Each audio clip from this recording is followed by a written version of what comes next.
Welcome to UPSC kite. और आज की डेट है 5 सितंबर। हम देखेंगे क्या क्या इंपॉर्टेंट करंट अफेयर्स अवेलेबल थी द हिंदू न्यूज़पेपर में। तो चलिए स्टार्ट करते हैं। सबसे पहले हेमा कमेटी के बारे में न्यूज़ आई है। वैसे हेमा कमेटी के बारे में हमने 5 to 10 टाइम्स ऑलरेडी डिस्कस किया हुआ है। वैसे किस चीज़ से रिलेटेड है ये कमेटी? तो women safety against sexual harassment, बस यही आपको याद रखनी है कि किस चीज़ के लिए ये कमेटी आई थी, क्योंकि यूपीएससी पूछती है कि रिसेंटली न्यूज़ में थी ये कमेटी किस चीज़ से रिलेटेड है। ठीक है, तो हमें ये पता होना चाहिए। चलिए बढ़ते हैं आगे। वर्ल्ड बैंक के बारे में ये आर्टिकल आई है, तो वर्ल्ड बैंक को हम देखेंगे। वैसे ये आर्टिकल में और कुछ इंपॉर्टेंट नहीं थी जो हमारे प्रीलिम्स पॉइंट ऑफ व्यू से ज़रूरी हो। चलिए बढ़ते हैं, वर्ल्ड बैंक को देखते हैं। तो इंटरनेशनल फाइनेंशियल इंस्टीट्यूट है। काम क्या करती है? तो लोन या ग्रांट्स प्रोवाइड करती है गवर्नमेंट को, जो लो और मिडिल इनकम कंट्रीज़ हैं उन्हें। वर्ल्ड बैंक वैसे दो बॉडी है, दो इंटरनेशनल बॉडी है, उसे मर्ज करके वर्ल्ड बैंक का नाम दिया गया है। ये कौन सी दो हैं बॉडीज़? तो International Bank for Reconstruction and development यानी IBRD and international Development Association यानी IDA। तो ये 5 जो इंस्टीट्यूशन और इंटरनेशनल ऑर्गेनाइजेशन है जो वर्ल्ड बैंक के द्वारा ओन की गई है, उसी की ये दो इंटरनेशनल ऑर्गेनाइजेशन है जिसको मर्ज करके वर्ल्ड बैंक का नाम दिया गया है। और इसके बारे में डिटेल्स देखेंगे हम। ये इस्टेब्लिश कब हुई थी? तो 1944 में ब्रिटेन वुड्स कॉन्फ्रेंस के द्वारा। अब आपको याद रखनी है, ब्रिटेन वुड्स कॉन्फ्रेंस में इंटरनेशनल मॉनेटरी फंड भी इस्टेब्लिश हुई थी। ठीक है, और पहली कंट्री जिसने लोन रिसीव किया वर्ल्ड बैंक से तो वो थी फ्रांस 1947 में। इंटरचेंज करके यूपीएससी पूछ सकती है कि इंडिया ने 1947 में पहली बार लोन लिया वर्ल्ड बैंक से और वर्ल्ड बैंक की पहली ऐसी कंट्री बनी, तो ऐसा करके स्टेटमेंट आ सकता है। हेडक्वार्टर्स पे भी ध्यान देना, कहाँ है? तो वॉशिंगटन DC, यूनाइटेड स्टेट। यहाँ थोड़ी सी एडिशनल इन्फॉर्मेशन है कि अभी तक इंडिया ने वर्ल्ड बैंक की प्रेसिडेंट की सीट होल्ड नहीं की है। ठीक है, सिर्फ अभी तक यूनाइटेड स्टेट्स ही कर रही है, लगातार मोस्टली यही करती है।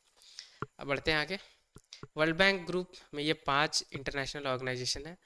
यूपीएससी आपसे पूछ सकती है कि कौन कौन सी international organisation World Bank Group की पार्ट है। ठीक है, तो हमें पता होना चाहिए। तो International Bank for Reconstruction and Development IBRD, International Development Association यानी IDA, International Finance Corporation IFC, Multilateral Investment Guarantee Agency MIGA MIGA, International Centre for Settlement of Investment Dispute ICSID। तो याद रखनी है, इंपॉर्टेंट हो सकती है अगर जनरल स्टेटमेंट यूपीएससी नहीं पूछती है तो। कुछ और डिटेल्स देखेंगे। तो International Bank for Reconstruction and Development IBRD, इसमें इंडिया की 7th लार्जेस्ट वोटिंग पावर है, आपको याद रखनी है। इंटरनेशनल डेवलपमेंट एसोसिएशन यानी IDA, इसमें इंडिया की 6th लार्जेस्ट वोटिंग पावर है, ये आपको याद रखनी है। ठीक है, क्योंकि यूपीएससी ऐसी क्वेश्चन भी पूछती है जहां उन्होंने पूछा हुआ कि इंडिया की कितनी 3rd लार्जेस्ट है या लार्जेस्ट है या 2nd लार्जेस्ट वोटिंग पावर है, जैसे एशियन डेवलपमेंट बैंक या एशियन इंफ्रास्ट्रक्चर इन्वेस्टमेंट बैंक। इन सब में ऐसे क्वेश्चन फ्रेम यूपीएससी ने, स्टेटमेंट मेरा कहने का मतलब है, ऐसा फ्रेम किया था, तो हमें ध्यान देना है इस पे भी। चलिए बढ़ते हैं आगे। ये कावेरी रिवर के बारे में आर्टिकल आई है, तो कावेरी रिवर को हम देखेंगे। अब कावेरी रिवर इंडिया की मेजर रिवर में से एक है जो कर्नाटका और तमिलनाडु स्टेट में बहती है। कहाँ से ऑरिजिनेट होती है? तो Talakaveri Brahmagiri range, western Ghat, Kodagu district, state of Karnataka, यानी कर्नाटका स्टेट में ये ब्रह्मगिरी रेंज से ये ऑरिजिनेट होती है। अब ये 3rd लार्जेस्ट साउदर्न रिवर है, आपको याद रखनी है, गोदावरी और कृष्णा के बाद। और इसे पोनी या गोल्डन मदर भी कही जाती है। आपको याद होगा यूपीएससी ने गोदावरी रिवर पे पूछा हुआ था कि गोदावरी रिवर को दक्षिण गंगा भी कहा जाता है, राइट? तो इसलिए ये स्टेटमेंट इंपॉर्टेंट हमारे लिए कि कावेरी रिवर को गोल्डन मदर भी कहा जाता है। ठीक है, दक्षिण गंगा कहा गया है गोदावरी रिवर को, ठीक है, पर कावेरी रिवर को क्या कहा गया है? तो गोल्डन मदर या पोनी। इसकी ट्रिब्यूटरीज देखेंगे हम। अब कौन कौन सी ट्रिब्यूटरीज हैं?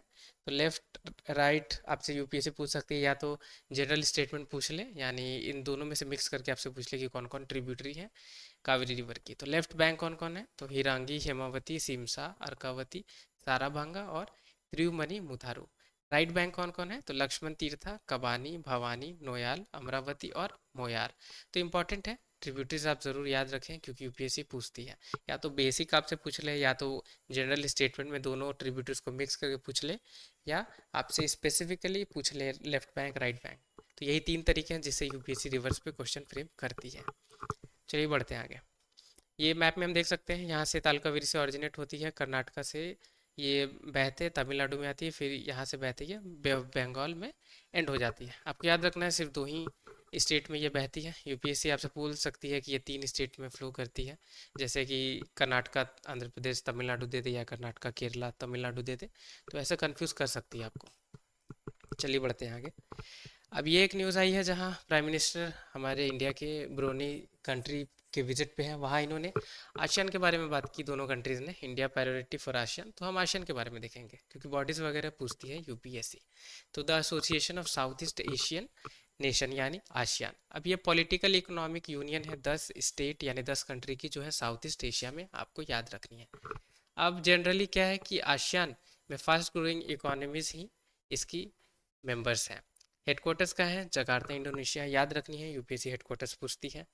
पहले association of south east Asia हुआ करती थी, जो 3 कंट्री के द्वारा इसे लाई गई थी, यानी थाईलैंड, फिलीपीन और मलेशिया। बाद में 1967 में मलेशिया, इंडोनेशिया, फिलीपीन, सिंगापुर और थाईलैंड, इन कंट्री, पांचों कंट्री ने मिल के आसियान डिक्लेरेशन साइन किया, जिसके बाद association of south east Asia ASEAN बन गई। तो ये कुछ हिस्ट्री थी जो हमें पता होना चाहिए। अब मैप में हम देख सकते हैं कौन कौन सी कंट्री है। हमारे लिए इंपॉर्टेंट यही है समझना इस मैप में कि इंडिया मेंबर नहीं है, ठीक है, क्योंकि यूपीएससी पूछती है कि इंडिया इसकी मेंबर है, तो ऐसे नेगेटिव स्टेटमेंट पूछती है तो हमें ध्यान देना होगा। कौन कौन सी कंट्रीज़ हैं वैसे इसमें, तो 10 कंट्रीज़ हैं, Brunei, Cambodia, Indonesia, Laos, Malaysia, Myanmar, Philippine, Singapore, Thailand, Vietnam, ठीक है। इंडिया मेंबर नहीं है, याद रखनी है। अब बढ़ते हैं आगे। अब ये एक आर्टिकल है, ये इंटरनेशनल पेज पे, बोको हराम एक्सट्रीमिस्ट ग्रुप हैं जो नाइजीरिया में, उन पे, क्योंकि उन्होंने अभी अटैक किया हुआ है। वैसे एक्सट्रीमिस्ट ग्रुप हमने ऑलरेडी डिस्कस किया हुआ है कि कौन कहाँ है सिचुएटेड या लोकेटेड, राइट। जैसे बोको हराम नाइजीरिया में है, हमास इसराइल में है, हिजबुल्ला लेबनान में है, हौती यमन में है, अल अब्दीदा है सोमालिया में, राइट। तो वैसे हमने देखा हुआ है ये सारी एक्सट्रीमिस्ट ग्रुप। तो ये न्यूज़ में थी तो इसलिए इसे कवर किया गया है। चलिए आगे बढ़ते हैं। ये एक इमेज अवेलेबल है लिजर्ट के बारे में, इसकी कुछ स्पीसीज के बारे में स्टडी हुई थी, तो वो हम देखेंगे, क्योंकि इस यूपीएससी ऐसे उल्टी पुल्टी नाम वाली क्वेश्चन पूछती है, राइट, कि रिसेंटली देखी गई है, किस चीज़ से रिलेटेड है। तो यहाँ हम देख लेते हैं।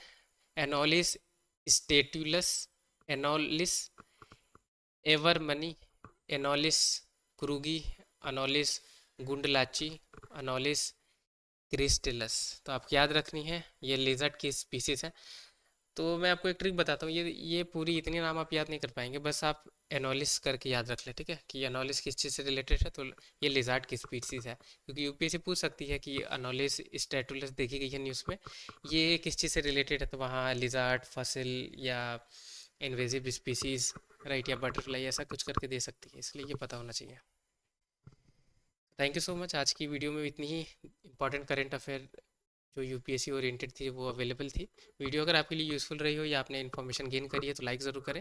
चैनल पर नए हैं, अभी तक सब्सक्राइब नहीं किया तो प्लीज़ चैनल सब्सक्राइब करें, ताकि आप अपनी यूपीएससी की प्रिपरेशन होलिस्टिक मैनर में यूपीएससी ओरिएंटेड वे में कर पाएँ। टिल द टाइम के लिए take care, have a great day ahead.